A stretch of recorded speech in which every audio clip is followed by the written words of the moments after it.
ಕಾಲ ಬದಲಾದಂತೆ ಮನುಷ್ಯನ ಹಸಿವು ಕೂಡ ಬದಲಾಗುತ್ತೆ. ಆದರೆ ಶಿವಾನಂದನಿಗೆ ಹಣದ ಮೇಲಿದ್ದ ಹಸಿವು ಮಾತ್ರ ಯಾವತ್ತೂ ಕೂಡ ಇಂಗಲಿಲ್ಲ. ಅವನಿಗೆ ಹಣ ಎಂದರೆ ಬರೀ ಕಾಗದವಲ್ಲ, ಅದು ಅವನ ಉಸಿರು. ಮಗನ ಬಾಲ್ಯ ಮತ್ತು ಹೆಂಡತಿಯ ಆಸೆಗಳಿಗಿಂತ ಅವನಿಗೆ ಬ್ಯಾಂಕ್ ಬ್ಯಾಲೆನ್ಸ್ ದೊಡ್ಡದಾಗಿತ್ತು. ಶಿವಾನಂದ ಕಿರುಚುತ್ತಾ, ಪಾರ್ವತಿ, ಆ ಅಡುಗೆ ಮನೆ ಲೈಟ್ ಯಾಕೆ ಇನ್ನೂ ಉರಿತಿವೆ? ಲೈಟ್ ಬಿಲ್ ನಿನ್ನಪ್ಪ ಬಂದು ಕಟ್ತಾನಾ? ಪಾರ್ವತಿ, ಅಯ್ಯೋ ರೀ, ಮಗ ಕಾರ್ತಿಕ್ ಇನ್ನೂ ಊಟ ಮಾಡಿಲ್ಲ. ಕತ್ತಲಲ್ಲಿ ತಟ್ಟೆ ಎಲ್ಲಿ ಇಟ್ಟಿದ್ದೀನಿ ಅಂತಾನೂ ಕಾಣ್ತಿಲ್ಲ, ಅದಕ್ಕೆ ಲೈಟ್ ಹಾಕಿದ್ದೆ. ಶಿವಾನಂದ ವೇಗವಾಗಿ ಬಂದು ಸ್ವಿಚ್ ಆಫ್ ಮಾಡುತ್ತಾ, ಕತ್ತಲಲ್ಲಿ ಕಣ್ಣು ಕಾಣಿಸಲ್ಲ ಅಂದ್ರೆ ಹೇಗೆ? ಕಣ್ಣು ಮುಚ್ಚಿ ಕೆಲಸ ಮಾಡೋದನ್ನ ಕಲಿ.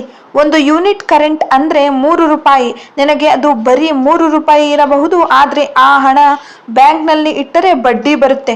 ಆ 0 ವ್ಯಾಟ್ ಬಲ್ಬ್ ಸಾಕು, ಅದೇ ಬೆಳಕಲ್ಲಿ ಊಟ ಬಡಿಸು. ಕಾರ್ತಿಕ್, ಅಪ್ಪ, ನಾಳೆ ಮ್ಯಾಥ್ಸ್ ಎಕ್ಸಾಮ್ ಇದೆ. ಈ ಮೇಣದ ಬತ್ತಿ ಬೆಳಕಲ್ಲಿ ಲೆಕ್ಕ ಮಾಡೋಕೆ ಆಗ್ತಿಲ್ಲ.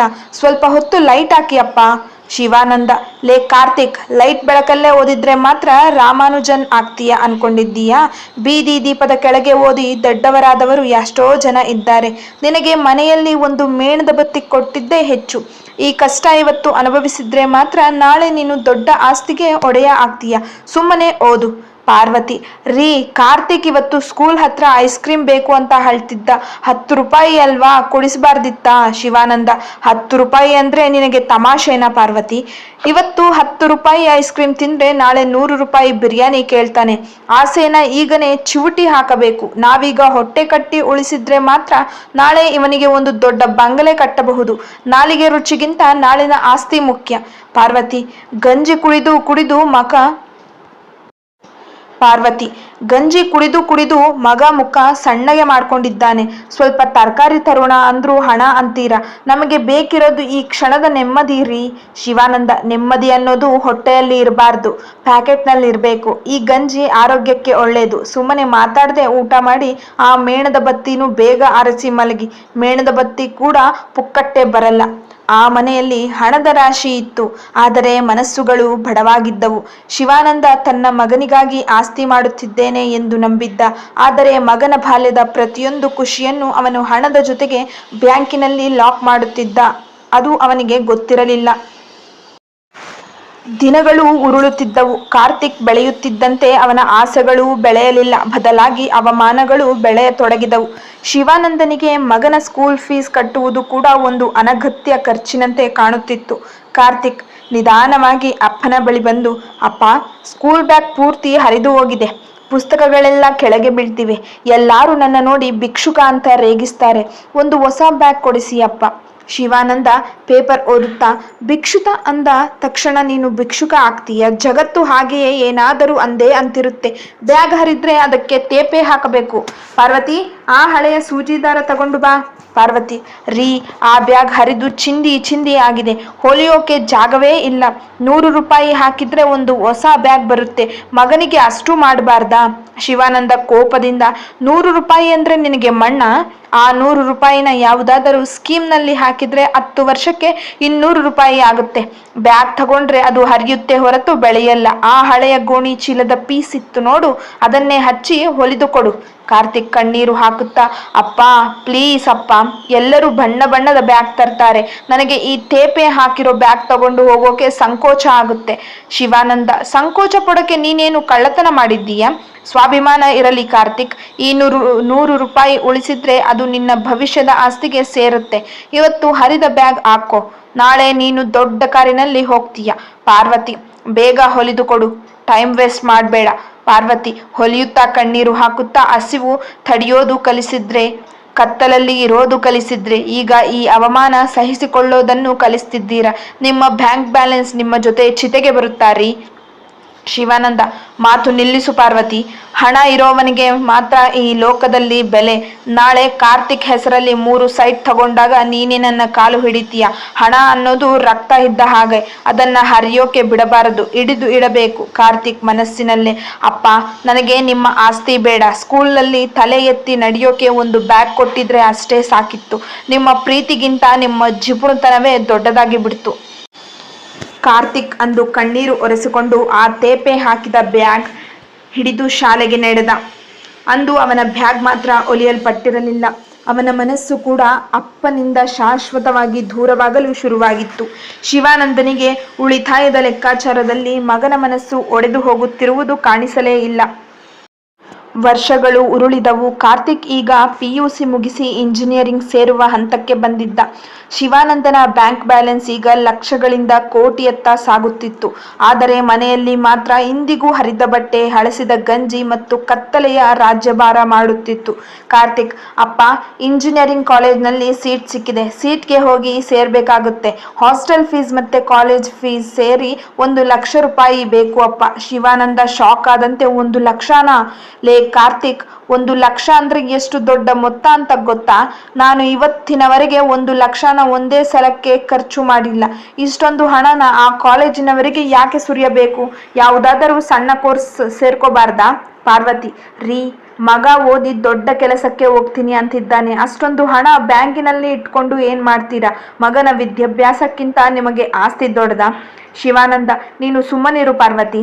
ಹಣ ಅನ್ನೋದು ಕಷ್ಟಪಟ್ಟು ಉಳಿಸಬೇಕು. ಕಾರ್ತಿಕ್, ನಿನಗೆ ಓದೋಕೆ ಇಷ್ಟ ಇದ್ರೆ ಎಜುಕೇಶನ್ ಲೋನ್ ತಗೋ. ನಿನ್ನ ಮೇಲೆ ನಿನಗೆ ನಂಬಿಕೆ ಇದ್ರೆ ಆ ಸಾಲ ನೀನೇ ತೀರಿಸು. ನನ್ನ ಹತ್ರ ಇರೋ ಹಣ ನಿನ್ನ ಮದುವೆಗೆ ಮತ್ತು ಆಸ್ತಿ ಮಾಡೋಕೆ ಇಟ್ಟಿರೋದು.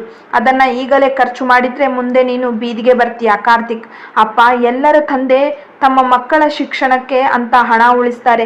ನೀವು ನನಗೋಸ್ಕರ ಅಂತ ಇಟ್ಟಿರೋ ಹಣನ ಈಗ ನನ್ನ ಓದಿಗೆ ಕೊಡಲ್ಲ ಅಂದ್ರೆ ಹೇಗೆ? ನಾನು ಸಾಲಗಾರನಾಗಿ ಜೀವನ ಶುರು ಮಾಡಬೇಕಾ? ಶಿವಾನಂದ, ಸಾಲ ಮಾಡೋದ್ರಿಂದ ಜವಾಬ್ದಾರಿ ಬರುತ್ತೆ. ನಾನು ನಿನಗೆ ಆಸ್ತಿ ಕೊಡ್ತೀನಿ ಅಂದಿದ್ದೀನಿ ಹೊರತು ಐಷಾರಾಮಿ ಜೀವನ ಮಾಡಿಸ್ತೀನಿ ಅಂತ ಅಲ್ಲ. ನನ್ನ ಹತ್ರ 1 ಪೈಸೆನೂ ನಿರೀಕ್ಷೆ ಮಾಡಬೇಡ. ಆಸ್ತಿ ಪತ್ರಗಳು ಸೇಫ್ ಆಗಿ ಇರಲಿ, ಅಷ್ಟೇ ಸಾಕು. ಪಾರ್ವತಿ ಅಳುತ್ತಾ, ನಿಮ್ಮ ಮಗ ಇವತ್ತು ನಿಮ್ಮ ಮುಂದೆ ಕೈ ಚಾಚಿ ನಿಂತಿದ್ದಾನೆ. ಅವನ ಕಣ್ಣೀರು ಕಾಣ್ತಿಲ್ವಾ ನಿಮ್ಗೆ? ಆ ಹಣ ತಿಂತೀರಾ ನೀವು? ಶಿವಾನಂದ, ಹಣ ತಿನ್ನೋಕೆ ಆಗಲ್ಲ ಪಾರ್ವತಿ, ಆದ್ರೆ ಆ ಹಣ ಇದ್ರೆ ಮಾತ್ರ ಈ ಸಮಾಜ ಗೌರವ ಕೊಡುತ್ತೆ. ಕಾರ್ತಿಕ್, ಲೋನ್ ತಗೋ ಅಥವಾ ಇಲ್ಲೇ ಯಾವುದಾದ್ರೂ ಕೆಲಸಕ್ಕೆ ಸೇರ್ಕೋ. ನನ್ನ ಲೆಕ್ಕಾಚಾರದಲ್ಲಿ ಬದಲಾವಣೆ ಇಲ್ಲ. ಕಾರ್ತಿಕ್ ಕಣ್ಣಿನಲ್ಲಿ ಕಿಚ್ಚು ಮತ್ತು ದುಃಖದೊಂದಿಗೆ, ಸಾಕು ಅಪ್ಪ, ಇವತ್ತಿನವರೆಗೂ ನನಗೋಸ್ಕರ ಆಸ್ತಿ ಮಾಡಿದ್ದೀನಿ ಅಂತ ಹೇಳ್ಕೊಂಡು ಬಂದ್ರಿ. ಆದ್ರೆ ನಿಜ ಏನಂದ್ರೆ ನಿಮ್ಗೆ ಹಣದ ಮೇಲೆ ಇರೋ ವ್ಯಾಮೋಹ ನನ್ನ ಮೇಲಿರೋ ಪ್ರೀತಿಗಿಂತ ದೊಡ್ಡದಾಗಿದೆ. ನಿಮ್ಮ ಹಣ ನಿಮ್ಮ ಹತ್ರನೇ ಇರಲಿ. ನಾನೇ ಸಾಲ ಮಾಡ್ತೀನಿ, ನಾನೇ ಕಷ್ಟಪಟ್ಟು ಓದ್ತೀನಿ. ಆದ್ರೆ ನೆನಪಿಡಿ, ಈ ಆಸ್ತಿ ಒಂದು ದಿನ ನಿಮ್ಮನ್ನು ಒಂಟಿ ಮಾಡುತ್ತೆ. ಕಾರ್ತಿಕ್ ಅಂದು ಮನೆ ಬಿಟ್ಟು ಹೊರಟ. ಶಿವಾನಂದನಿಗೆ ಮಗನ ಮಾತುಗಳಿಗಿಂತ ತನ್ನ ಬ್ಯಾಂಕ್ನಿಂದ ಹಣ ಹೊರಗೆ ಹೋಗಲಿಲ್ಲವಲ್ಲ ಎಂಬ ಸಮಾಧಾನವೇ ಹೆಚ್ಚಾಗಿತ್ತು.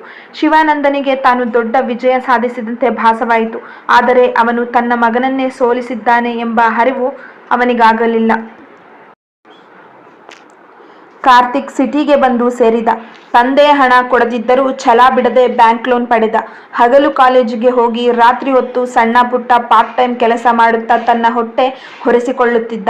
ಆದರೆ ಶಿವಾನಂದನ ಮನೆಯಲ್ಲಿ ಮಾತ್ರ ಜಿಪುಣತನದ ಪರಮಾವಧಿ ಮುಂದುವರಿಯುತ್ತಿತ್ತು. ಪಾರ್ವತಿ ಕೈಯಲ್ಲಿ ಹಿಡಿದು, ರೀ, ಕಾರ್ತಿಕ್ ಫೋನ್ ಮಾಡಿದ್ದ. ಪಾಪ, ಕೆಲಸ ಮಾಡಿ ಮೈಕೈ ಎಲ್ಲ ನೋವು ಅಂತಿದ್ದಾನೆ. ಊಟಕ್ಕೆ ಸರಿಯಾಗಿ ಹಣ ಇಲ್ವಂತೆ.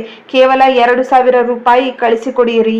ಶಿವಾನಂದ ಲೆಕ್ಕದ ಪುಸ್ತಕ ನೋಡುತ್ತಾ, 2,000ನಾ? 2,000 ಅಂದ್ರೆ ಊಟಕ್ಕೆ ಅಷ್ಟೊಂದು ಹಣ ಬೇಕಾ? ಸಿಟಿಯಲ್ಲಿ ಇರೋರು ಆಡಂಬರಕ್ಕೆ ಖರ್ಚು ಮಾಡ್ತಾರೆ. ಅವನಿಗೆ ಹೇಳು, ಹೋಟೆಲ್ ಊಟ ಬೇಡ, ಒಂದು ಸಣ್ಣ ಸ್ಟವ್ ತಗೊಂಡು ಗಂಜಿ ಮಾಡ್ಕೊಂಡು ಕುಡಿಯೋಕೆ ಹೇಳು. ನಾವು ಇಲ್ಲೂ ಗಂಜಿ ಕುಡಿತಾ ಇಲ್ವಾ? ಪಾರ್ವತಿ, ಅವನು ಅಲ್ಲಿ ಕೆಲಸ ಮಾಡ್ತಾ ಓದುತ್ತಿದ್ದಾನೆ ರೀ. ನಿಮ್ಮ ಮಗ, ಅವನು ಬೇರೆಯವನಲ್ಲ. ಅಷ್ಟು ಹಣ ಕೊಟ್ರೆ ನಿಮ್ಮ ಆಸ್ತಿ ಕರಗಿ ಹೋಗಲ್ಲ. ಶಿವಾನಂದ, ಪಾರ್ವತಿ, ಇದೇ ನಿನ್ನ ತಪ್ಪು. ಒಂದೊಂದು ಹನಿ ಸೇರಿದ್ರೆ ಮಾತ್ರ ಹಳ್ಳ. ಇವತ್ತು 2,000 ಕೊಟ್ಟರೆ ನಾಳೆ 10,000 ಕೇಳ್ತಾನೆ. ಅವನಿಗೂ ಕಷ್ಟದ ಬೆಲೆ ಗೊತ್ತಾಗಲಿ. ನಾನಿಲ್ಲಿ ಅವನ ಹೆಸರಲ್ಲಿ 3ನೇ ಸೈಟಿನ ಅಡ್ವಾನ್ಸ್ ಕೊಟ್ಟೋಕೆ ಹಣ ರೆಡಿ ಮಾಡ್ತಿದ್ದೀನಿ. ಆಸ್ತಿ ಮುಖ್ಯವೋ ಹೊಟ್ಟೆ ಬಾಕತನ ಮುಖ್ಯವೋ? ಕಾರ್ತಿಕ್ ಫೋನಿನ ಇನ್ನೊಂದು ತುದಿಯಲ್ಲಿ ಮಾತು ಕೇಳಿಸಿಕೊಂಡು, ಸಾಕಮ್ಮ, ಅಪ್ಪನ ಹತ್ರ ಬೇಡ. ಅವರು ಕೊಡೋದು ಅವರ ಆಸ್ತಿಗಲ್ಲ, ಅವರ ಅಹಂಕಾರಕ್ಕೆ. ನನಗೆ ಇವತ್ತು ಹಸಿವಾದಾಗ ಒಂದು ತುತ್ತು ಅನ್ನ ಕೊಡದ ಈ ಆಸ್ತಿ ಮುಂದೆ ನನಗೆ ಅರಮನೆ ಕಟ್ಟಿಕೊಟ್ಟರೂ ಬೇಡ. ಅವರಿಗೆ ಹೇಳು, ಅವರ ಹಣನ ಅವರ ಜೊತೆ ಇಟ್ಕೊಳ್ಳೋಕೆ. ಶಿವಾನಂದ ಫೋನ್ ಕಿತ್ತುಕೊಂಡು, ಲೋ ಕಾರ್ತಿಕ್, ನಿನಗೆ ಈಗ ನನ್ನ ಬೆಲೆ ಗೊತ್ತಾಗಲ್ಲ. ನಾಳೆ ಇಡೀ ಊರು ನಿನ್ನ ಆಸ್ತಿ ನೋಡಿ ಸೆಲ್ಯೂಟ್ ಹೊಡೆದಾಗ ನಿನಗೆ ನನ್ನ ನೆನಪಾಗುತ್ತೆ. ಅಲ್ಲಿಯವರೆಗೂ ಕಷ್ಟಪಡು, ಆಗಲೇ ಮನುಷ್ಯನಿಗೆ ಬೆಲೆ ಬರೋದು. ಕಾರ್ತಿಕ್, ಅಪ್ಪ, ಸೆಲ್ಯೂಟ್ ಹೊಡೆಯೋದು ಆಸ್ತಿಗೆ ಹೊರತು ಮನುಷ್ಯನಿಗಲ್ಲ ಅನ್ನೋದು ನಮಗೆ ಈಗಲೂ ಅರ್ಥ ಆಗ್ತಿಲ್ಲ. ನಿಮ್ಮ ಹಣದ ಜೊತೆ ನೀವು ಸುಖವಾಗಿರಿ. ಶಿವಾನಂದ ಫೋನ್ ಕಟ್ ಮಾಡಿದ. ಅವನಿಗೆ ಮಗನ ಕೋಪಕ್ಕಿಂತಲೂ ತನ್ನ ಹಣ ಉಳಿತಲ್ಲ ಎಂಬ ಸಮಾಧಾನವೇ ಹೆಚ್ಚಾಗಿತ್ತು. ಪಾರ್ವತಿ ಮೂಲೆಯಲ್ಲಿ ಕುಳಿತು ಅಳುತ್ತಿದ್ದಳು.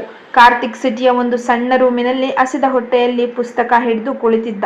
ಶಿವಾನಂದನ ಲೆಕ್ಕಾಚಾರದಲ್ಲಿ ಬ್ಯಾಂಕ್ ಬ್ಯಾಲೆನ್ಸ್ ಏರುತ್ತಿತ್ತು. ಆದರೆ ಅಪ್ಪ ಮಗನ ನಡುವಿನ ಅಂತರ ಕಿಲೋಮೀಟರ್ಗಳಿಂದ ಮೈಲುಗಳಿಗೆ ಬೆಳೆಯುತ್ತಿತ್ತು.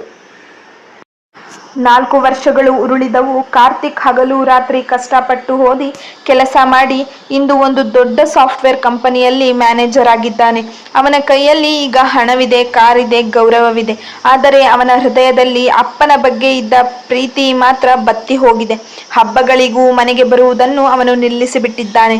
ಪಾರ್ವತಿ ಕಣ್ಣೀರು ಹಾಕುತ್ತಾ, ರೀ, ಕಾರ್ತಿಕ್ ಕೆಲಸಕ್ಕೆ ಸೇರಿ 2 ವರ್ಷ ಆಯ್ತು. ಒಂದು ಸಾರಿನೂ ಮನೆಗೆ ಬಂದಿಲ್ಲ. ಅವನಿಗೆ ಫೋನ್ ಮಾಡಿದ್ರೆ ಬ್ಯುಸಿ ಇದ್ದೀನಿ ಅಂತ ಒಂದೇ ಮಾತು ಹೇಳಿ ಕಟ್ ಮಾಡ್ತಾನೆ. ಅವನಿಗೆ ನಮ್ಮ ಮೇಲೆ ಯಾಕೆ ಇಷ್ಟೊಂದು ದ್ವೇಷ? ಶಿವಾನಂದ ಈಗಲೂ ಹರಿದ ಬಟ್ಟೆಯಲ್ಲೇ ಹಳೆಯ ರೇಡಿಯೋ ಸರಿ ಮಾಡುತ್ತಾ, ಅದಕ್ಕೆಲ್ಲ ತಲೆ ಕೆಡಿಸ್ಕೊಳ್ಳಬೇಡ ಪಾರ್ವತಿ. ಅವನು ಈಗ ಯುವಕ, ರಕ್ತ ಬಿಸಿ ಇದೆ. ಅವನಿಗೆ ಬುದ್ಧಿ ಬಂದಾಗ ವಾಪಸ್ ಬಂದೇ ಬರ್ತಾನೆ. ನೋಡು, ನಾನು ಈ 4 ವರ್ಷದಲ್ಲಿ ಅವನ ಹೆಸರಲ್ಲಿ ಇನ್ನೂ 2 ಫ್ಲಾಟ್ ತಗೊಂಡಿದ್ದೀನಿ. ಊರಿನವರು ಈಗ ನನ್ನನ್ನ ಕೋಟಿ ಶಿವಾನಂದ ಅಂತ ಕರೀತಾರೆ. ಪಾರ್ವತಿ, ಆ ಹೆಸರು ತಗೊಂಡು ಏನ್ ಮಾಡೋದು ರೀ? ಮಗ ಫೋನ್ ಮಾಡಿದಾಗಲೂ ನೀವು ಎಷ್ಟು ಸಂಬಳ ಬರುತ್ತೆ, ಎಷ್ಟು ಉಳಿಸ್ತಿದ್ದೀಯಾ ಅಂತಲೇ ಕೇಳ್ತೀರಾ ಹೊರತು ಏನು ತಿಂದೆ, ಚೆನ್ನಾಗಿದ್ದೀಯಾ ಅಂತ ಕೇಳಲೇ ಇಲ್ಲ. ಅವನಿಗೆ ನಿಮ್ಮ ಆಸ್ತಿಗಿಂತ ನಿಮ್ಮ ಪ್ರೀತಿ ಬೇಕಿತ್ತು. ಶಿವಾನಂದ, ಪ್ರೀತಿಯಿಂದ ಹೊಟ್ಟೆ ತುಂಬಲ್ಲ ಪಾರ್ವತಿ. ಇವತ್ತು ಅವನು ದೊಡ್ಡ ಕೆಲಸದಲ್ಲಿದ್ದಾನೆ ಅಂದ್ರೆ ಅದಕ್ಕೆ ನನ್ನ ಜಿಪುಣತನವೇ ಕಾರಣ. ನಾನು ಅವತ್ತೇ ಕೈ ತುಂಬ ಹಣ ಕೊಟ್ಟಿದ್ರೆ ಅವನು ಇವತ್ತು ಹಾದಿ ತಪ್ಪುತ್ತಾ ಇದ್ದ. ಈಗ ನೋಡು, ನಾವಿಬ್ಬರು ಈ ಹಳೆ ಮನೆಯಲ್ಲೇ ಇದ್ದು ಇಷ್ಟೊಂದು ಆಸ್ತಿ ಮಾಡಿದ್ದೀವಿ. ನಾಳೆ ಅವನು ಬಂದಾಗ ಈ ಆಸ್ತಿ ನೋಡಿ ನನ್ನ ಕಾಲು ಹಿಡಿತಾನೆ. ಕಾರ್ತಿಕ್ ಬೆಂಗಳೂರಿನಲ್ಲಿ ತನ್ನ ಸ್ನೇಹಿತನ ಜೊತೆ ಮಾತನಾಡುತ್ತಾ, ನಮ್ಮ ಅಪ್ಪನಿಗೆ ನಾನು ಅಂದ್ರೆ ಬರೀ ಒಂದು ಇನ್ವೆಸ್ಟ್ಮೆಂಟ್, ಹೂಡಿಕೆ ಇದ್ದ ಹಾಗೆ ಕಣೋ. ಅವರಿಗೆ ನನ್ನ ಮುಖ ನೋಡೋದಕ್ಕಿಂತ ಬ್ಯಾಂಕ್ ಪಾಸ್ಬುಕ್ ನೋಡೋದೇ ಇಷ್ಟ. ನನ್ನ ಬಾಲ್ಯದಲ್ಲಿ ಒಂದು ಐಸ್ ಕ್ರೀಮ್ ಕೊಡಿಸದ ಅಪ್ಪ ಇವತ್ತು ನನಗೋಸ್ಕರ ಸೈಟು ತಗೊಂಡಿದ್ದೀನಿ ಅಂದ್ರೆ ನನಗೆ ನಗು ಬರುತ್ತೆ. ನನಗೆ ಅವರ ಹಣ ಬೇಡ, ಅವರ ನೆನಪು ಕೂಡ ಬೇಡ. ಸಹೋದ್ಯೋಗಿ, ಹಾಗೆ ಅನ್ಬೇಡ ಕಾರ್ತಿಕ್. ಅವರು ನಿನ್ನ ತಂದೆ ತಾಯಿ, ಒಂದು ಸಲ ಹೋಗಿ ನೋಡ್ಕೊಂಡು ಬಾ. ಕಾರ್ತಿಕ್, ಹೋದ್ರೆ ಏನ್ ಮಾಡ್ಲಿ? ಅಲ್ಲಿ ಹೋದ್ರೆ ಇವತ್ತು ಲೈಟ್ ಹಾಕಲ್ಲ, ಸರಿಯಾದ ಊಟ ಕೊಡಲ್ಲ, ಇರೋ ಹಣನ ಪೆಟ್ಟಿಗೆಯಲ್ಲಿ ಇಟ್ಟು ಹಸಿದ ಹೊಟ್ಟೆಯಲ್ಲಿ ಮಲಗೋ. ಆ ನರಕಕ್ಕೆ ನಾನು ಹೋಗಲ್ಲ. ನಾನು ಗಳಿಸಿರೋ ಈ ನೆಮ್ಮದಿಯೇ ನನಗೆ ಸಾಕು. ಕಾರ್ತಿಕ್ ತನ್ನ ಬದುಕನ್ನು ತಾನು ಕಟ್ಟಿಕೊಂಡಿದ್ದ. ಆದರೆ ಶಿವಾನಂದ ಮಾತ್ರ ಮಗನ ದ್ವೇಷವನ್ನು ಅಹಂಕಾರ ಎಂದು ತಪ್ಪಾಗಿ ಭಾವಿಸಿದ್ದ. ಹಣದಿಂದ ಮಗನನ್ನು ಕೊಂಡುಕೊಳ್ಳಬಹುದು ಎಂಬ ಅವನ ಭ್ರಮೆ ಇನ್ನೂ ಜೀವಂತವಾಗಿತ್ತು. ಅಪ್ಪ ಮಗನ ನಡುವೆ ಈಗ ಮೌನದ ದೊಡ್ಡ ಗೋಡೆ ನಿರ್ಮಾಣವಾಗಿತ್ತು. ಕಾಲ ಯಾರನ್ನು ಕೂಡ ಕಾಯುವುದಿಲ್ಲ. ಶಿವಾನಂದನ ಆಸ್ತಿ ಬೆಳೆಯುತ್ತಲೇ ಇತ್ತು. ಆದರೆ ಪಾರ್ವತಿಯ ಆರೋಗ್ಯ ಕ್ಷೀಣಿಸುತ್ತಾ ಬಂತು. ವರ್ಷಗಳ ಕಾಲ ಸರಿಯಾದ ಪೌಷ್ಟಿಕ ಆಹಾರವಿಲ್ಲದೆ ಕಷ್ಟಪಟ್ಟು ದುಡಿದಿದ್ದ ಪಾರ್ವತಿ ಈಗ ಹಾಸಿಗೆ ಹಿಡಿದಿದ್ದಳು. ಆದರೆ ಶಿವಾನಂದನಿಗೆ ವೈದ್ಯರ ಫೀಸ್ ಕೊಡೋದಕ್ಕಿಂತ ಆಸ್ತಿ ಉಳಿಸೋದೇ ದೊಡ್ಡ ಧರ್ಮವಾಗಿತ್ತು. ಪಾರ್ವತಿ ನರಳುತ್ತಾ, ರೀ, ಎದೆ ತುಂಬ ನೋಯ್ತಿದೆ, ಉಸಿರಾಡೋಕೆ ಕಷ್ಟ ಆಗ್ತಿದೆ, ಪ್ಲೀಸ್ ಪಕ್ಕದ ಊರಿನ ದೊಡ್ಡ ಹಾಸ್ಪಿಟಲ್ಗೆ ಕರ್ಕೊಂಡು ಹೋಗಿರಿ. ಶಿವಾನಂದ, ಒಂದು ಬಾಟಲಿ ಹಳೆಯ ಎಣ್ಣೆ ತಂದು, ಅದಕ್ಕೆಲ್ಲ ಹಾಸ್ಪಿಟಲ್ ಯಾಕೆ ಪಾರ್ವತಿ? ಅಲ್ಲಿ ಹೋದ್ರೆ ಅಡ್ಮಿಟ್ ಮಾಡ್ತಾರೆ, ಟೆಸ್ಟ್ ಅಂತ ಸಾವಿರಾರು ರೂಪಾಯಿ ಪಂಗನಾಮ ಹಾಕ್ತಾರೆ. ಈ ಹಳೆಯ ಎಣ್ಣೆ ಹಚ್ಚಿಕೊ, ಸ್ವಲ್ಪ ಬಿಸಿ ನೀರು ಕುಡಿ, ಎಲ್ಲ ಸರಿ ಹೋಗುತ್ತೆ. ಹಣ ಅಂದ್ರೆ ಮಣ್ಣಲ್ಲ, ಸುಮ್ಮನೆ ಚೆಲ್ಲಬಾರದು. ಪಾರ್ವತಿ ಕಣ್ಣೀರು ಹಾಕುತ್ತಾ, 10 ಕೋಟಿ ಆಸ್ತಿ ಇದೆ ಅಂತ ಹೇಳ್ತಿರಲ್ಲ ರೀ, ನನ್ನ ಜೀವಕ್ಕೆ ಆ ಹಣಕ್ಕಿಂತ ಬೆಲೆ ಇಲ್ವಾ? ನನ್ನ ಮಗನಿಗೆ ಒಂದು ಫೋನ್ ಮಾಡಿ ಕರೆಸಿ, ನನಗೆ ಅವನನ್ನು ನೋಡಬೇಕು ಅನ್ನಿಸ್ತಿದೆ.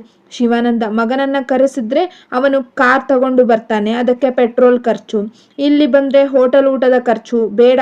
ಅವನಿಗೆ ಯಾಕೆ ತೊಂದರೆ? ನೋಡು ಪಾರ್ವತಿ, ಈ ತಿಂಗಳು ಇನ್ನೊಂದು ಹೊಸ ಫ್ಲಾಟ್ ಫೈನಲ್ ಆಗ್ತಿದೆ, ಅದಕ್ಕೆ ಹಣ ಸೇರಿಸಿದ್ದೀನಿ. ಇವತ್ತು 100 ರೂಪಾಯಿ ಡಾಕ್ಟರ್ಗೆ ಕೊಟ್ಟರೆ ನಾಳೆ ನಮಗೆ ಆಸ್ತಿ ಮಾಡೋಕೆ ಆಗಲ್ಲ. ಪಾರ್ವತಿ ಹತಾಶೆಯಿಂದ, ಈ ಆಸ್ತಿನೇ ನಿಮ್ಮ ಸರ್ವಸ್ವ ಆದ್ರೆ ನಾನಿಲ್ಲಿ ಸತ್ತ ಮೇಲೆ ಅದನ್ನೇ ಮದುವೆ ಮಾಡ್ಕೊಳ್ಳಿ.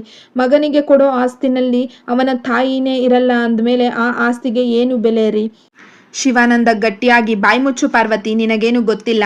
ನಾನು ಇದೆಲ್ಲ ಮಾಡ್ತಿರೋದು ನಮ್ಮ ಮಗನ ಗೌರವಕ್ಕಾಗಿ. ಆಸ್ಪತ್ರೆಯವರು ಲೂಟಿ ಮಾಡೋಕೆ ಕಾಯ್ತಿರ್ತಾರೆ. ನಾನು ಅದಕ್ಕೆ ಅವಕಾಶ ಕೊಡೋಲ್ಲ. ಮನೆಯಲ್ಲೇ ಇರು, ವಾಸಿಯಾಗುತ್ತೆ. ಶಿವಾನಂದ ಪಾರ್ವತಿಯನ್ನ ಆಸ್ಪತ್ರೆಗೆ ಸೇರಿಸಲಿಲ್ಲ. ಬದಲಾಗಿ ಅವಳಿಗೆ ಒಂದು ಅಗ್ಗದ ಮಾತ್ರೆ ತಂದುಕೊಟ್ಟ. ಪಾರ್ವತಿ ಮೌನವಾಗಿ ಅಳುತ್ತಾ ಮಲಗಿದ್ದಳು. ಕಾರ್ತಿಕ್ ಸಿಟಿಯಲ್ಲಿ ತನ್ನ ಕೆಲಸದಲ್ಲಿ ಮುಳುಗಿದ್ದ. ತಾಯಿಯ ಆರೋಗ್ಯದ ಬಗ್ಗೆ ಅವನಿಗೆ ಮಾಹಿತಿ ಇರಲಿಲ್ಲ. ಶಿವಾನಂದನಿಗೆ ಹಣ ಉಳಿಸಿದ ಸಮಾಧಾನವಿತ್ತು. ಆದರೆ ತನ್ನ ಹೆಂಡತಿಯ ಪ್ರಾಣದ ಜೊತೆ ತಾನು ಜೂಜಾಡುತ್ತಿದ್ದೇನೆ ಎಂಬ ಅರಿವು ಅವನ ಉರುಟು ಬುದ್ಧಿಗೆ ತಟ್ಟಲೇ ಇಲ್ಲ. ಪಾರ್ವತಿಯ ಆರೋಗ್ಯ ಸ್ವಲ್ಪ ಸುಧಾರಿಸಿದರೂ ಶಿವಾನಂದನ ಆಸ್ತಿಯ ದಾಹ ಮಾತ್ರ ಸುಧಾರಿಸಲಿಲ್ಲ. ಈಗ ಅವನಿಗೆ ಒಂದು ಹೊಸ ಹುಚ್ಚು ಹಿಡಿದಿತ್ತು. ಊರಿನಲ್ಲೇ ಅತೀ ದೊಡ್ಡ ಬಂಗಲೆಯನ್ನು ಕಟ್ಟಿಸುವುದು. ಅದು ಕೇವಲ ಮನೆಯಲ್ಲ, ಮಗನ ಮುಂದೆ ತನ್ನ ಜಿಪುಣತನವನ್ನು ಸಾಧನೆ ಎಂದು ತೋರಿಸಿಕೊಳ್ಳುವ ಒಂದು ಅಹಂಕಾರದ ಪ್ರತೀಕವಾಗಿತ್ತು. ಶಿವಾನಂದ ಮನೆಯ ಪ್ಲಾನ್ ನೋಡುತ್ತಾ, ಪಾರ್ವತಿ ನೋಡು ಈ ಪ್ಲಾನ್, ಈ ಊರಲ್ಲಿ ಇಂಥ ಮನೆ ಯಾರೂ ಕಟ್ಟಿರಬಾರ್ದು. 10 ಬೆಡ್ರೂಮ್, ಮಾರ್ಬಲ್ ಫ್ಲೋರಿಂಗ್, ದೊಡ್ಡ ಹಾಲ್. ಕಾರ್ತಿಕ್ ಇಲ್ಲಿಗೆ ಬಂದಾಗ ನಮ್ಮಪ್ಪ ರಾಜನ್ ತರ ಮನೆ ಕಟ್ಟಿದ್ದಾನೆ ಅಂತ ಹೆಮ್ಮೆ ಪಡ್ಬೇಕು. ಪಾರ್ವತಿ ನಿಶಕ್ತಿಯಿಂದ, 10 ರೂಮುಗಳು ಯಾಕೆ ರೀ, ಇರೋದು ನಾವಿಬ್ರೆ. ಮಗ ಬರಲ್ಲ ಅಂತ ಹಠ ಹಿಡ್ತಿದ್ದಾನೆ. ನಮಗೆ ಇರೋಕೆ ಈ ಸಣ್ಣ ಮನೆ ಸಾಕಿತ್ತು. ಆ ಹಣನ ಮಗನಿಗೆ ಕೊಟ್ಟು ಬಿಡಿ, ಅವನು ನೆಮ್ಮದಿಯಿಂದ ಇರ್ತಾನೆ. ಶಿವಾನಂದ, ನಿನಗೇನು ಗೊತ್ತಿಲ್ಲ, ಮಗ ಬರಲ್ಲ ಅನ್ನೋದು ಸುಳ್ಳು. ಇಷ್ಟು ದೊಡ್ಡ ಬಂಗಲೆ ಸಿದ್ಧವಾದ ಮೇಲೆ ಅವನು ಓಡಿ ಬರ್ತಾನೆ. ಈ ಮನೆಗೆ ಬೇಕಾದ ಸಿಮೆಂಟ್, ಮರಳನ್ನು ನಾನು ಅಳೆದು ತರ್ತಿದ್ದೀನಿ. ಒಂದು ಪೈಸೆನೂ ವ್ಯರ್ಥ ಆಗ್ಬಾರ್ದು. ಕಾರ್ಮಿಕರಿಗೆ ಜಾಸ್ತಿ ಕೂಲಿ ಕೊಡಲ್ಲ ಅಂತ ಜಗಳ ಮಾಡಿ ಒಂದಷ್ಟು ಉಳಿಸಿದ್ದೀನಿ. ಪಾರ್ವತಿ, ಆದ್ರೆ ರೀ, ಮನೆ ಕಟ್ಟೋಕೆ ನೀವು ಇರೋ ಸೈಟುಗಳನ್ನೆಲ್ಲ ಮಾರ್ತಿದ್ದೀರಾ. ಇರೋ ಹಣನೆಲ್ಲ ಗೋಡೆಗಳಿಗೆ ಸುರಿಯುತ್ತಿದ್ದೀರಾ. ಮಗನಿಗೆ ಒಂದು ಒಳ್ಳೆ ಬಟ್ಟೆ ಕೊಡಿಸಲಿಲ್ಲ, ಊಟ ಕೊಡಿಸಲಿಲ್ಲ. ಈಗ ಈ ಕಲ್ಲು ಗೋಡೆಗಳನ್ನ ತೋರಿಸಿ ಅವನನ್ನ ಹೇಗೆ ಒಲಿಸಿಕೊಳ್ತೀರಾ? ಶಿವಾನಂದ ಗಟ್ಟಿಯಾಗಿ, ಆಸ್ತಿ ಅಂದ್ರೆ ಕೇವಲ ಹಣವಲ್ಲ ಪಾರ್ವತಿ, ಅದು ಅಂತಸ್ತು. ಕಾರ್ತಿಕ್ ಬೆಂಗಳೂರಿನಲ್ಲಿ ಎಷ್ಟೇ ದೊಡ್ಡ ಕೆಲಸ ಮಾಡಲಿ, ಅವನ ಅಪ್ಪ ಕಟ್ಟಿಸಿದ ಈ ಬಂಗಲೆ ಮುಂದೆ ಅದು ಶೂನ್ಯ. ಈ ಮನೆ ಕಟ್ಟಿ ಮುಗಿಯುವವರೆಗೂ ನಾನು ಹಳೆ ಬಟ್ಟೆ ಹಾಕೋಣ, ಗಂಜಿ ಕುಡಿಯೋಣ, ಆದ್ರೆ ಮನೆ ಮಾತ್ರ ಅರಮನೆಯಂತಿರಬೇಕು. ಬಂಗಲೆಯ ಕೆಲಸ ಶುರುವಾಯಿತು. ಶಿವಾನಂದ ಬಿಸಿಲಿನಲ್ಲಿ ನಿಂತು ಕೆಲಸಗಾರನ ಜೊತೆ ಮೇಲೆ ಕೂಗಾಡುತ್ತಾ, ಕಲ್ಲು ಸಿಮೆಂಟ್ ಲೆಕ್ಕ ಹಾಕುತ್ತಾ ದಿನ ಕಳೆದ. ತನ್ನ ಹೊಟ್ಟೆ ಬಟ್ಟೆ ಕಟ್ಟಿ ಕೂಡಿಟ್ಟ ಕೋಟ್ಯಾಂತರ ರೂಪಾಯಿ ಹಣ ಆ ಗೋಡೆಗಳೊಳಗೆ ಕರಗುತ್ತಿತ್ತು. ಕಾರ್ತಿಕ್ ಬೆಂಗಳೂರಿನಿಂದ ಒಮ್ಮೆಯೂ ಬರಲಿಲ್ಲ. ಮಗನ ಮದುವೆಗೆ ಅಂತ ಉಳಿಸಿದ ಹಣವನ್ನು ಶಿವಾನಂದ ಮನೆಯ ಟೈಲ್ಸ್ಗಳಿಗೆ ಸುರಿಯುತ್ತಿದ್ದ. ಶಿವಾನಂದನಿಗೆ ಆ ಮನೆ ಅವನ ಹೆಮ್ಮೆಯಂತೆ ಕಂಡರೆ, ಪಾರ್ವತಿಗೆ ಅದು ಕೇವಲ ಒಂದು ನಿರ್ಜೀವ ಕಲ್ಲು ರಾಶಿಯಂತೆ ಕಾಣುತ್ತಿತ್ತು. ಕೊನೆಗೂ ಶಿವಾನಂದನ ಕನಸಿನ ಅರಮನೆ ಸಿದ್ಧವಾಯಿತು. ಊರಿನ ಜನರೆಲ್ಲ ಅಚ್ಚರಿಯಿಂದ ಆ ಬಂಗಲೆಯನ್ನು ನೋಡುತ್ತಿದ್ದರು. ಶಿವಾನಂದ ತನ್ನ ಜಿಪುಣತನದ ಇತಿಹಾಸವನ್ನು ಮರೆತು ಮೊದಲ ಬಾರಿಗೆ ಅದ್ಧೂರಿಯಾಗಿ ಗೃಹ ಪ್ರವೇಶದ ಕಾರ್ಡ್ಗಳನ್ನು ಹಂಚಿದ. ಕಾರ್ತಿಕ್ಗೆ ಫೋನ್ ಮಾಡಿ, ಈ ಮನೆಯನ್ನು ನೋಡಿಯಾದರೂ ನೀನು ಬರಲೇಬೇಕು ಎಂದು ಆಜ್ಞೆ ಮಾಡಿದ. ಗೃಹ ಪ್ರವೇಶದ ದಿನ ಕಾರ್ತಿಕ್ ಬಂದ. ಆದರೆ ಹಬ್ಬದ ಸಂಭ್ರಮದೊಂದಿಗೆ ಅಲ್ಲ, ಅಸಹನೆಯೊಂದಿಗೆ. ಶಿವಾನಂದ ಮಗನ ಕೈ ಹಿಡಿದು ಮನೆ ತೋರಿಸುತ್ತಾ, ನೋಡು ಕಾರ್ತಿಕ್, ಇಡೀ ಊರಲ್ಲೇ ಇಂಥ ಮನೆ ಇಲ್ಲ. ಈ ಮಾರ್ಬಲ್ ಇಟಲಿಯಿಂದ ತರಿಸಿದ್ದು, ಈ ಲೈಟ್ ಅಮೆರಿಕಾದ್ದು. ಇದನ್ನೆಲ್ಲ ಮಾಡೋಕೆ ನಾನು ಎಷ್ಟು ಕಷ್ಟಪಟ್ಟಿದ್ದೀನಿ ಗೊತ್ತಾ? ನಿನ್ನ ಬಾಲ್ಯದಲ್ಲಿ ನಾನು 1 ರೂಪಾಯಿ ಕೂಡ ಖರ್ಚು ಮಾಡದೆ ಉಳಿಸಿದ್ದಕ್ಕೆ ಇವತ್ತು ಈ ಅರಮನೆ ನಿಂತಿದೆ. ಈಗ ಹೇಳು, ನಿನ್ನ ಅಪ್ಪ ಗ್ರೇಟ್ ಅಲ್ವಾ? ಕಾರ್ತಿಕ್ ಮನೆಯನ್ನು ನೋಡಿ ನಿಟ್ಟುಸಿರು ಬಿಟ್ಟು, ತುಂಬಾ ದೊಡ್ಡ ಮನೆ ಅಪ್ಪ, ಆದ್ರೆ ಇದರಲ್ಲಿ ಮನುಷ್ಯರು ಯಾರು ಬರ್ತಾರೆ? ಶಿವಾನಂದ, ಯಾರ? ನೀನು, ನಿನ್ನ ಹೆಂಡತಿ, ಮಕ್ಕಳು, ನಾವೆಲ್ಲ. ಈ 10 ರೂಮುಗಳು ನಿಮಗೋಸ್ಕರವೇ ಮಾಡಿಸಿದ್ದು. ಬೆಂಗಳೂರಿನ ಆ ಸಣ್ಣ ಫ್ಲಾಟ್ ಬಿಟ್ಟು ಇಲ್ಲಿಗೆ ಬಂದು ಬಿಡು, ನಿನ್ನ ಹೆಸರಿಗೆ ಆಸ್ತಿ ಬರೆದಿದ್ದೇನೆ. ಕಾರ್ತಿಕ್, ಅಪ್ಪ, ನಾನು ಬೆಂಗಳೂರಿನ ಆ ಸಣ್ಣ ಮನೆಯಲ್ಲೇ ನೆಮ್ಮದಿಯಾಗಿದ್ದೇನೆ. ಅಲ್ಲಿ ನನಗೆ ಬೇಕಾದಾಗ ಲೈಟ್ ಹಾಕೋಕೆ, ಇಷ್ಟ ಬಂದಿದ್ದನ್ನ ತಿನ್ನೋಕೆ ಸ್ವತಂತ್ರ ಇದೆ. ಈ ಮನೆಯನ್ನು ನೋಡ್ತಿದ್ರೆ ನನಗೆ ಅರಮನೆ ತರ ಕಾಣ್ತಿಲ್ಲ, ಬದಲಾಗಿ ನನ್ನ ಬಾಲ್ಯದ ಕಣ್ಣೀರು ಮತ್ತು ಅಮ್ಮನ ಅನಾರೋಗ್ಯದ ಮೇಲೆ ಕಟ್ಟಿಟ್ಟ ಸ್ಮಶಾನದ ತರ ಕಾಣ್ತಿದೆ.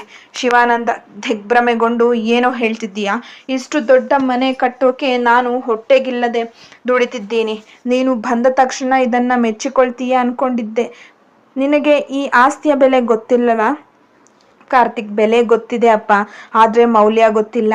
ಇವತ್ತು ಇಷ್ಟು ದೊಡ್ಡ ಮನೆಯಲ್ಲಿ ಅಮ್ಮನಿಗೆ ಇರೋಕೆ ಒಂದು ಸುಖವಾದ ರೂಮ್ ಇದೆ, ಆದ್ರೆ ಅಲ್ಲಿ ಮಲಗೋಕೆ ಅಮ್ಮನಿಗೆ ಶಕ್ತಿ ಇಲ್ಲ.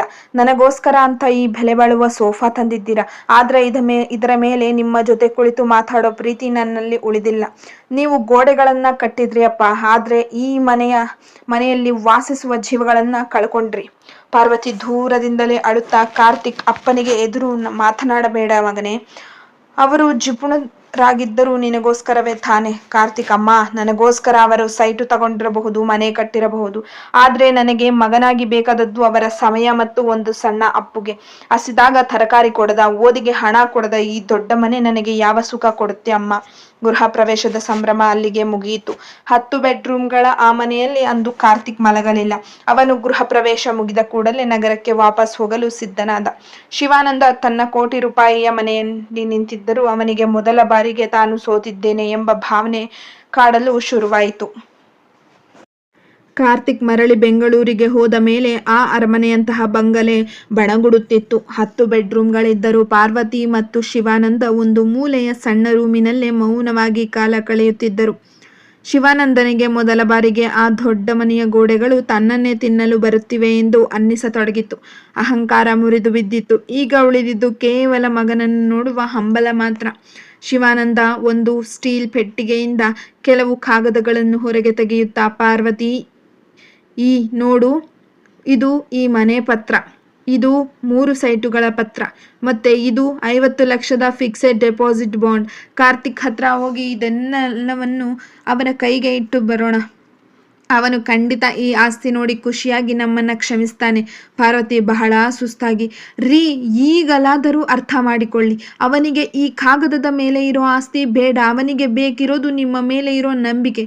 ನಾನು ಅವನ ಹತ್ರ ಹೋಗ್ತೀನಿ, ಆದ್ರೆ ನೀವು ಈ ಆಸ್ತಿ ಪತ್ರಗಳನ್ನ ಅಲ್ಲೇ ಬಿಟ್ಟು ಬನ್ನಿ. ಶಿವಾನಂದ ಹಠದಿಂದ, ಇಲ್ಲ ಪಾರ್ವತಿ, ನನ್ನ ಜೀವನದ ಸಾಧನೆ ಇದು, ನಾನು ತೋರಿಸಿಕೊಡ್ತೀನಿ ಒಬ್ಬ ಜಿಪುಣ ತಂದೆ ತನ್ನ ಮಗನಿಗೆ ಎಷ್ಟು ದೊಡ್ಡ ಸಾಮ್ರಾಜ್ಯ ಕಟ್ಟಿಕೊಟ್ಟಿದ್ದಾನೆ ಅಂತ. ನಾವು ಇವತ್ತೇ ಬೆಂಗಳೂರಿಗೆ ಹೋಗೋಣ. ಬೆಂಗಳೂರಿನಲ್ಲಿ ಕಾರ್ತಿಕ್ನ ಫ್ಲಾಟ್. ಶಿವಾನಂದ ಮತ್ತು ಪಾರ್ವತಿ ಅಲ್ಲಿಗೆ ಹೋಗುತ್ತಾರೆ. ಕಾರ್ತಿಕ್ ಆಫೀಸ್ನಿಂದ ಬಂದು ಅವರನ್ನು ನೋಡಿ ಆಶ್ಚರ್ಯ ಪಡುತ್ತಾನೆ. ಕಾರ್ತಿಕ್, ಅಪ್ಪ, ಅಮ್ಮ, ನೀವಿಲ್ಲಿಗೆ ಯಾಕೆ ಬಂದ್ರಿ? ಅಮ್ಮನಿಗೆ ಆರಾಮ ಇಲ್ವಾ? ಶಿವಾನಂದ ಬಹಳ ಹೆಮ್ಮೆಯಿಂದ ಒಂದು ದೊಡ್ಡ ಫೈಲನ್ನು ಮಗನ ಮುಂದಿಟ್ಟು, ಕಾರ್ತಿಕ್, ನೋಡು ಮಗನೇ, ನೀನು ಅಂದು ಗೃಹ ಪ್ರವೇಶದಲ್ಲಿ ಕೋಪದಲ್ಲಿ ಹೋಗ್ಬಿಟ್ಟೆ. ಇವತ್ತು ನಾನು ಇದೆಲ್ಲವನ್ನು ನಿನಗೆ ಒಪ್ಪಿಸೋಕೆ ಬಂದಿದ್ದೇನೆ.